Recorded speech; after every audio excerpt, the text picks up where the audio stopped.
Interventional radiology அப்படின்னா என்னென்னா X-rays, CT scan, ultrasound இது மூலியமாக உடம்புக்குள்ளே வந்து நம்ம ஒரு கேத்தட்டர் வழியாக வந்து ஒரு ஆஞ்சியோகிராம் பண்ணி எந்த இடத்துல வந்து எந்த பாதிப்பு இருக்குன்னு சொல்லி கண்டுபிடிச்சி அதுக்கு ஒரு ட்ரீட்மெண்ட் பண்ணுறது தான் வந்து இன்டர்வென்ஷனல் ரேடியாலஜிஸ்ட் பண்ணுற ஒரு வேலை.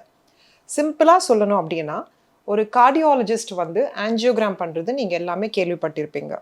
நம்ம ஹார்ட்டில் வந்து ஏதாவது ஒரு அடைப்பு இருக்குது, இரத்த குழாய்க்குள்ளே ஏதாவது ஒரு அடைப்பு இருக்குது அப்படின்னா அது ஆஞ்சியோகிராம் பண்ணி அது மூலிமா ஒரு பெலூனை போட்டு ஆஞ்சியோபிளாஸ்டி பண்ணி அந்த ரத்தோட்டத்தை சரிப்படுத்தும் போது அந்த ஹார்ட் அட்டாக் வராமல் வந்து நம்ம ஒரு ஹார்ட்டை வந்து காப்பாற்றலாம்.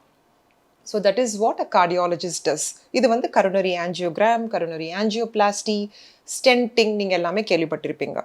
அதே மாதிரி டெக்னிக் வந்து நம்ம இன்டர்வென்ஷனல் ரேடியாலஜிஸ்ட் வந்து யூஸ் பண்ணுறாங்க. ஆனால் இதில் வந்து நம்ம ஹார்ட்டை வந்து டச் பண்ண மாட்டோம்.